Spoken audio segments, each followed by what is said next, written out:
And I know just where we can find it. Yes. Exterior, Wayne Enterprises, security, night. An assortment of reporters and photographers are ready.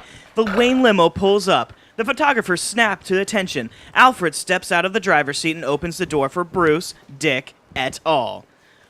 Bruce steps out with a stunning brunette named Crystal. She's holding tightly to Bruce's arm.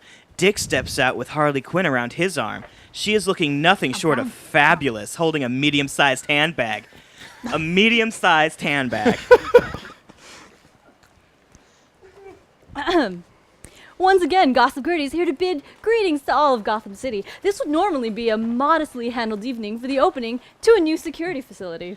Bruce and Dick effortlessly move through the crowd. Effortless.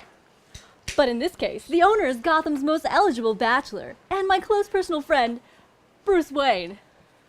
So in true Wayne fashion, all the stops have been pulled out. Interior, Wayne Enterprises security. Drinks are being served, and the large crowd is mingling amongst themselves. Mingle, mingle, mingle. Bruce is at the center of attention, shaking hands from everyone around him. Crystal holds onto him tightly. Dick and Harley walk around the facility, holding hands. Bruce and Crystal eventually get out of the group and start walking around themselves. In the midst of the group watching over Bruce is Dean Rowland. He is well dressed in order to blend into the crowd of suits in the press. He still has a blank stare given to him by the Scarecrow. Ooh. Such a night as this has attracted even newly elected Mayor Jefferson Kroll. He's expected to make a speech right here later on tonight. Mayor Kroll is standing on a podium addressing the crowd. Flashbulbs are going off and the reporters are holding up their microphones to Mayor Kroll's mouth.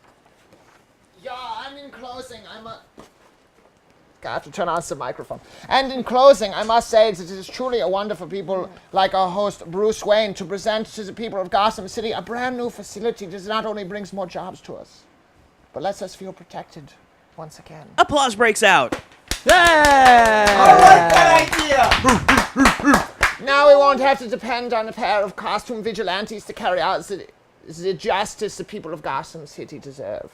Harley Quinn giggles and applauds loudly as the rest of the people applaud as well. Yay! Bruce and Dick exchange irritated glances. Dick looks at Harley. Harley stops applauding. Costume vigilantes aren't all bad. They are when they hurt the innocent. Still upset over the Joker thing, huh? Harley frowns at Dick and pulls away from him. Joker thing. Jesus, you're just like all those other clowns.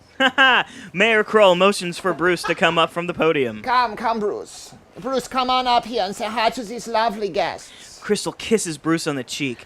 Bruce moves his way up to the podium. Dick is still pondering what Harley was talking about. Those other clowns. Bruce waves to the people in the crowd. He looks up to the ceiling and sees a green mist slowly seeping from the vents. Bruce quickly reaches into his pocket and pulls out a pair of small nose filters. He turns around and inserts them into each one of his nostrils. When Bruce turns back around, he looks at Dick. Dick looks back at him. Then Bruce glances up, and Dick does the same. When Dick sees the mist, he quickly pulls out a pair of his nose filters and inserts them accordingly. Bruce pulls out his speech and clears his throat to speak. Suddenly, there's a scream in the back of the room. A woman is shrieking maniacally. You have lines, dude. Yeah, there are lines. My God, please don't hurt me, please. Wait, this is... Oh, sorry. Suki, Suki! go! Hey, Suki! go for it, Suki. Suki, go. Oh, Mike's your dead. mic's muted. Oh. There you go. Oh, no, robot voice. Darling, are you okay? It's me. Don't you recognize me? The woman is not seeing her husband, but a man in a ski mask holding a gun to her head. Interior, Wayne Enterprises security. The woman starts pulling off her jewelry and handing it to her husband. He looks confused for a moment, then looks down and yells out in fear. Her husband is suddenly standing on thin ice, and it's breaking very quickly. The ice breaks, and he falls into ice-cold water. Oh, shit. Interior, Wayne Enterprises security. The husband clutches his heart and drops to the ground. Help me! Somebody help me! So cold. As the mist now shoots from the vents everywhere, all the people in attendance are shrieking in panic. Cries of help me, save me, please don't leave me, etc. echo through the halls. Dick quickly covers Harley's nose and mouth. Bruce comes down from the podium and does the same for Crystal before the mist gets them.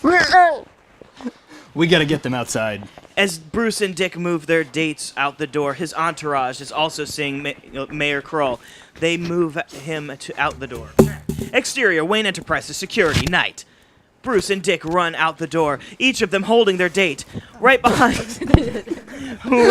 them is Mayor Kroll and his entourage. They run towards the mayor's limousine. Dick hails a taxi. The taxi pulls up, and Dick opens the door. We gotta get you ladies out of here. Bruce, I don't want to leave you. It's all right, Crystal. I'll be okay. Just get in the cab with Harley. I'll call you later on to make sure you're home okay. All right?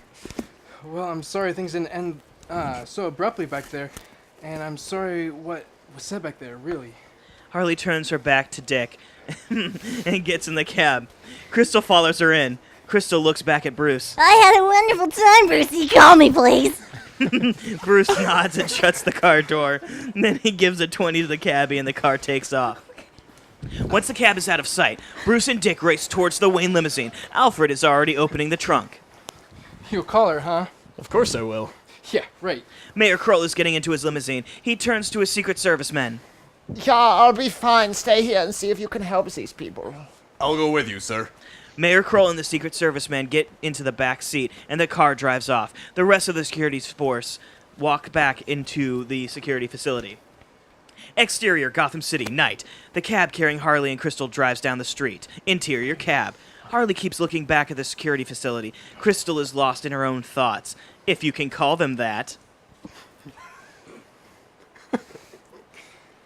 Brucey is so dreamy, isn't he? Harley opens her handbag and opens it. Inside, all rolled up, is her costume. She is barely paying attention to Crystal. Yeah, hun. He's great. Suddenly, Harley opens the door, holds her handbag tightly, and jumps out of the moving cab. Hey, where you going? Exterior, Gotham City, night. Harley rolls onto the street. Cars whiz by, honking their horns. One car is coming quite close to her. Shit! Harley flips herself up and then quickly leaps out of the way. Interior, limousine. Mayor Kroll and his Secret Service man are in the back seat. Sir, everything's okay, sir. Fine, fine. Everything's okay. The limo takes a sharp turn. Mayor Kroll looks out the window. This isn't Suez to my estate. Driver, where are we going? The driver stares ahead, blank-faced, as he drives the limo. He is one of the Scarecrow's hypnotized students. Driver, stop this car now! The Secret Service man leans forward and looks at the driver.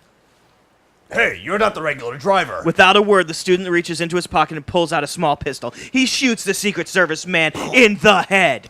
The Secret Service man falls back, dead. Oh no! The mayor starts shouting for anyone to hear him. Anyone to hear me! The student presses a button and the divider rolls up. Interior, Wayne Enterprises, security. As the people attending the party shriek and run for cover from whatever they believe is chasing them, the students dressed in scarecrow costumes crash through the windows and start making their way towards the cages holding the weapons. Heading the attack is Cornelius Stirk.